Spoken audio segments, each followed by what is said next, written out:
Bonjour les amis, j'espère que vous allez bien. Aujourd'hui on se retrouve dans une nouvelle vidéo YouTube. Avant toute chose, je tenais à vous remercier parce que j'ai de plus en plus d'abonnés, de plus en plus de commentaires et ça me touche énormément et ça me motive pour continuer de faire des vidéos, donc merci beaucoup pour ça. Alors le sujet de la vidéo aujourd'hui, c'est comment sortir de sa zone de confort. Je pense que si jamais vous vous formez sur l'entrepreneuriat, que ce soit par le biais de coaching ou de formation ou même de livres, eh bien on vous dit souvent de sortir de votre zone de confort.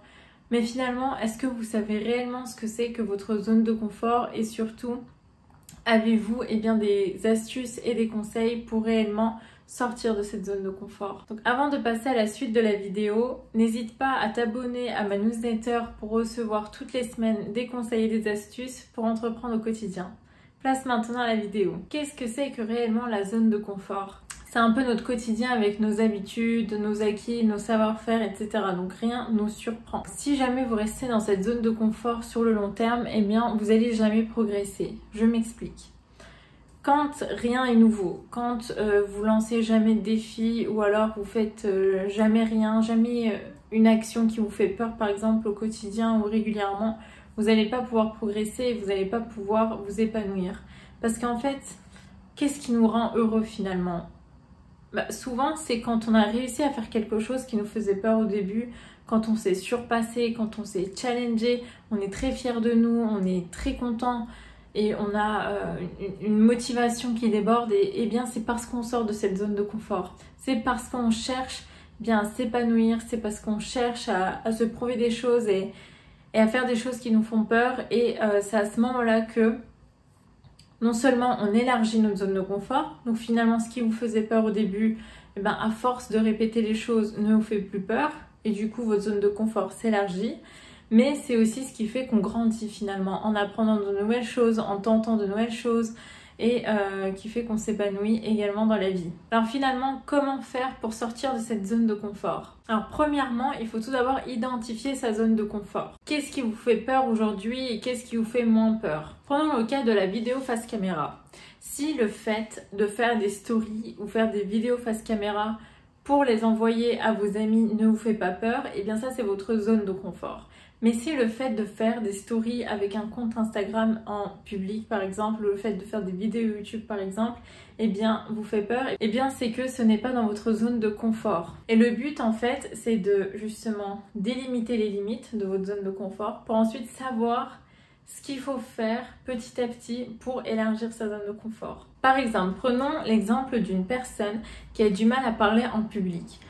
C'est qu'elle est en dehors de sa zone de confort. Mais si cette personne, elle arrive à parler, disons, devant 2-3 personnes, les personnes de sa famille, ses amis proches, etc., c'est qu'elle est dans sa zone de confort. En fait, le but, c'est de délimiter, savoir ce qui est dans notre zone de confort ou pas, pour ensuite essayer d'élargir cette zone et essayer de grandir petit à petit. Deuxièmement, lancez-vous des défis. Reprenons l'exemple de cette personne.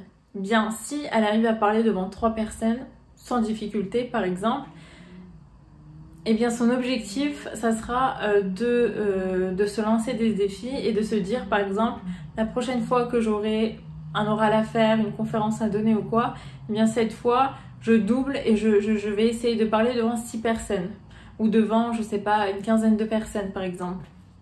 Il faut constamment se lancer des défis, essayer de les atteindre et de les relever pour grandir et élargir cette zone de confort. Prenez des risques. Prenez des risques, c'est le fait de faire des choses qui vous font peur.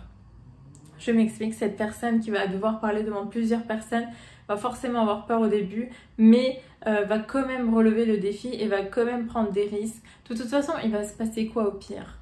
Au pire du pire du pire. Dites-vous, mais rien, ça sera pas grave, même si vous bégayez, même si vous avez sauté des points, vous n'avez pas pu suivre tout votre plan à l'oral, etc. Mais c'est pas grave, rien n'est grave dans la vie. Donc finalement, c'est bien de relever des défis, c'est bien de prendre des risques parce qu'on ne sait pas ce qui nous attend. Donc finalement, prenez des risques et osez faire les choses à votre façon. Quatrièmement, n'ayez pas peur de l'échec. C'est super important. Dans la vie, on a tous des échecs, ça arrive, mais le but de toute façon des échecs, c'est de rebondir. Tout le monde fait des échecs, tout le monde a des coups de mou dans sa vie, tout le monde a des périodes difficiles, mais l'objectif est de faire en sorte de se relever, de rebondir suite à un échec. N'ayez pas peur de l'échec.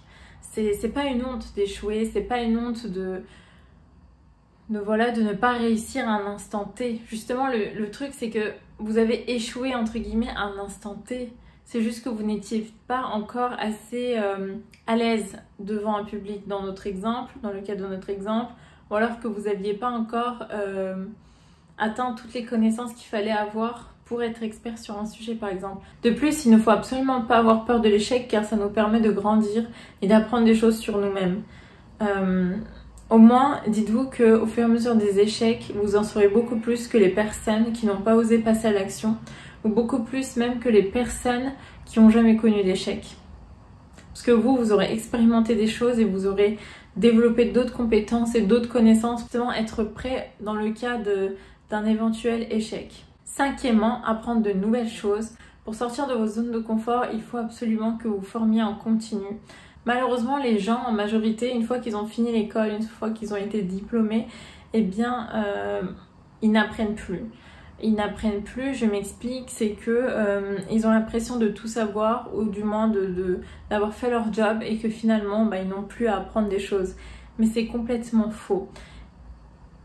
Sortir de sa zone de confort, c'est aussi continuer d'apprendre de nouvelles choses sur différents sujets. Ça peut être au travers de livres, de formations, de coaching, de films, de séries éducatives, de documentaires, plein de choses qui vont vous apprendre à finalement acquérir de nouvelles connaissances. Voilà, on arrive maintenant à la fin de cette vidéo. J'espère que ces points t'aideront à sortir de ta zone de confort. Petite anecdote pour finir cette vidéo.